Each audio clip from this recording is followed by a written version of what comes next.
আগামী 8ই জুলাই 2025-এর জন্য short term watch list. প্রথমে আমরা ইন্ডেক্স অ্যানালাইসিস করব। তো আমরা দেখি আজকে ডিএসইএক্স 82 পয়েন্ট প্লাস ছিল, 573 কোটি টার্নওভার। ব্লক মার্কেটের ট্রানজ্যাকশন ছিল 9 কোটি। তো 82 পয়েন্ট প্লাস আর 573 কোটি টার্নওভার, পয়েন্টের বাড়া অনুযায়ী কিছুটা টার্নওভার কম, অর্থাৎ 82 পয়েন্ট অনুযায়ী টার্নওভারটা আর একটু বেশি বাড়া উচিত ছিল। তো সেক্ষেত্রে এখানে একটু কিছুটা কম। এটা কমের কারণটাও বলে দিচ্ছি। আজকে সেক্টর ওয়াইজ যদি টার্নওভার দেখি, সেখানে ব্যাংক ছিল 1 নম্বরে 150 কোটি টার্নওভার, আর দ্বিতীয় নম্বর পজিশনে ছিল ফার্মা 75 কোটি টার্নওভার, অর্থাৎ ব্যাংকের হাফ, অর্থাৎ ব্যাংকের মধ্যে এবং ফার্মার মধ্যে টার্নওভারের মধ্যে বিশাল গ্যাপ। তো এটা ইন্ডিকেট করে যে সামনের দিনে ব্যাংকের একটা বড় মুভমেন্ট হবে, ব্যাংকের বড় র্যালি হবে, এবং টোটাল পাবলিক সেন্টিমেন্ট এবং বড় পার্টি ব্যাংকের দিকে চলে গেছে।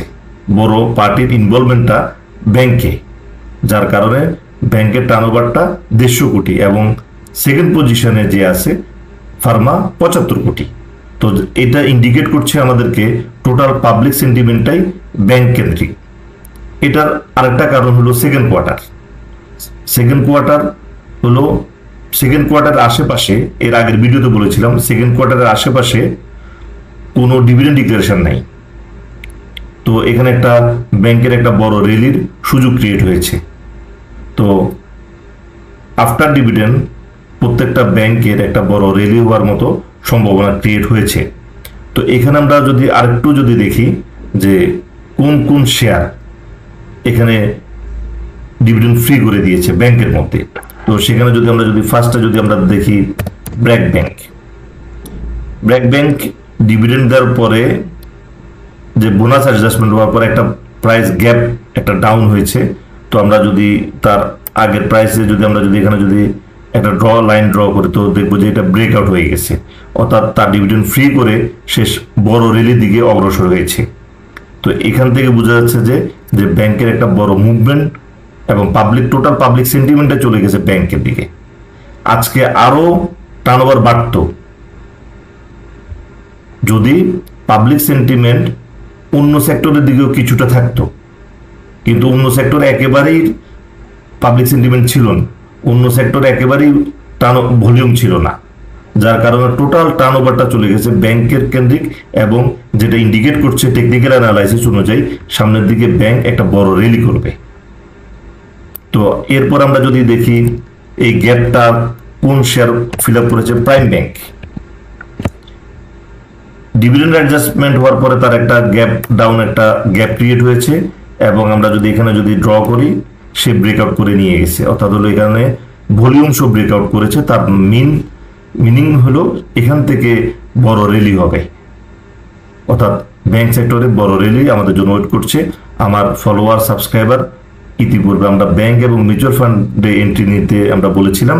তো ওই অনুযায়ী আমরা মার্কেটে যদি পজিশন নিতে পারি, তো আমাদের জন্য বড় প্রফিট ওয়েট করছে। তো কোন কোন শেয়ার এখনো গ্যাপ ফিল আপ করতে পারে না, আমরা সেগুলো দেখে আসি। তো সেগুলোর মধ্যে আছে হলো যে, যদি দেখি সিটি ব্যাংক, এখানে গ্যাপ ডাউন, এবং আমরা যদি এখানে ড্র করি এই লাইন, এবং আমরা আবার দেখি এখানে হলো এখানে অনেকটুকু জায়গা প্রফিট আমাদের জন্য ওয়েট করছে। এই জায়গাটা এই গ্যাপ ফিল আপ করার জন্য ভলিউম বলতেছে 72,85,000 ভলিউম। তো ভলিউম বলতেছে এখানে আরো আমাদের জন্য প্রফিট ওয়েট করছে। তো আমাদেরকে এইভাবেই মার্কেটে পজিশন নিতে হবে, যে এখানে যে গ্যাপটা ব্র্যাক ব্যাংক ফিল আপ করেছে, প্রাইম ব্যাংক ফিল আপ করেছে, তো বাকি আছে কোনটা, সিটি ব্যাংক বাকি আছে। তো সেটা ফিল আপ করবে, তার ভলিউমও বলছে এবং ট্রেন্ডও বলছে, সবকিছুই পজিটিভ। এছাড়া উত্তরা ব্যাংক এখানে গ্যাপ ডাউন, আবার এখানে দেখি প্রফিট ওয়েট করছে, আবার এখানে আমরা লাইন ড্র করে দেখা যায় এটা বিশাল একটা প্রফিট, এই গ্যাপ ফিল আপ করার জন্য বিশাল প্রফিট আমাদের জন্য ওয়েট করছে। এছাড়া আছে ইবিএল, সেটার একই অবস্থা, বড় প্রফিট আমাদের জন্য ওয়েট করছে। আমরা যদি লাইন একটা ড্র করি, তো এখানে খেয়াল করব এই যে একটা গ্যাপ ডাউন, এই গ্যাপটা ফিল আপ করবে, তার ভলিউম এবং ট্রেন্ড সব কিছুই বলছে এখান থেকে বাড়বে। তো আমরা এই অনুযায়ী আমাদের পোর্টফোলিওকে আমরা রাখবো, মার্কেটের পজিশন অনুযায়ী আমাদের পোর্টফোলিও পজিশন সাজাবো, তবে আমরা প্রফিটেবল ট্রেড করতে পারবো। অর্থাৎ আমরা এখন এমনভাবে ট্রেড করব উইদাউট লস ট্রেড করব। আমাদের যদি পোর্টফোলিও পজিটিভ হয়, ইন্ডেক্স পজিটিভ হবে। আমাদের ইকুইটি নষ্ট হলে, আমরা যদি নেগেটিভ ট্রেড করি, আমাদের পোর্টফোলিও যদি নেগেটিভ হয়, ইন্ডেক্সও ফল করবে। সুতরাং আমরা এমনভাবে ট্রেড করব উইদাউট লস। আমরা সময় নিয়ে ট্রেড করব, মার্কেটে 10 দিন 15 দিন ওয়েট করবো একটা ট্রেডের জন্য, কিন্তু প্রফিটেবল ট্রেড করব। আমার সমস্ত ফলোয়ার এবং সাবস্ক্রাইবার প্রত্যেকেই এভাবে আপনারা ট্রেড করবেন সময় নিয়ে, এবং যারা আমার ভিডিও দেখেন প্রত্যেকে, এবং আমাদের মার্কেটের প্রত্যেকটা ইনভেস্টর এভাবে ট্রেড করবেন, যাতে মার্কেটে উইদাউট লস ট্রেড করা যায়। সময় নিয়ে 10 দিন 15 দিন 20 দিন ওয়েট করে একটা শেয়ার কিনবেন, যাতে কনফার্ম প্রফিট পাওয়া যায়। অর্থাৎ আমাদের উদ্দেশ্য হলো ইকুইটি সেভ করে রাখে প্রফিট করা, যাতে আর কখনো মার্কেট পেছনের দিকে না আসতে পারে। আমাদের ইকুইটি নষ্ট না হলে মার্কেটও ব্যাকে আসবে না। আমরা যদি লস না করি, মার্কেটও নেগেটিভ হবে না। আমরা প্রফিট করলে মার্কেটও পজিটিভ হবে। তো আজকের যে ওয়াচ লিস্ট, সেটা আমরা কিছুটা ব্যাংক নিয়ে এসেছি কয়েকটা, আর অন্যান্য শেয়ারও নিয়ে। এখানে ছিল যে উত্তরা ব্যাংক 35,43,000 ভলিউম, 21 টাকা 90 পয়সা ক্লোজিং। এটা হলো যে আমাদের ওয়াচ লিস্টের প্রথম শেয়ার। এরপর আমরা দেখব ইউসিবিএল দেখবো 26,88,000 ভলিউম, 10 টাকা 30 পয়সা ক্লোজিং, একদম লোতে পড়ে আছে। এছাড়া আমরা যদি দেখি ব্যাংক ছাড়া পপুলার লাইফ 4,82,000 ভলিউম, 44 টাকা 10 পয়সা ক্লোজিং। এই শেয়ারটা আমাদের আজকে হোয়াটসঅ্যাপ গ্রুপের ওয়াচ লিস্টে ছিল। পজিশন এবং এমএসিডি চার্টের পজিশন, এমএসিডি বলছে এখান থেকে গেইন করবে। তো এছাড়া আমরা যদি দেখি কন্টিনেন্টাল ইন্স্যুরেন্স, কারণ ইন্স্যুরেন্সেরও সেকেন্ড কোয়ার্টার চলছে, 5,59,000 ভলিউম, 23 টাকা 50 পয়সা ক্লোজিং। চার্টের পজিশন ডাউন, নিচে এমএসিডি উপরের দিকে, সব কিছু মিলে বোঝা যাচ্ছে যে র্যালি হবে, শুধু একটু ভলিউম দরকার। এছাড়া আমরা যদি দেখি ডেল্টা লাইফ 2,14,000 ভলিউম, 66 টাকা 10 পয়সা ক্লোজিং। চার্টের পজিশন ভালো, এমএসিডি আপ, এবং এখানে শুধু সময় একটু সামান্য সময় নেবে র্যালি করার, অর্থাৎ প্রফিটেবল শেয়ার। তো আমরা যে আজকে যে ওয়াচ লিস্ট দিলাম, এই ওয়াচ লিস্ট আপনারা সামনে রেখে ট্রেড করবেন।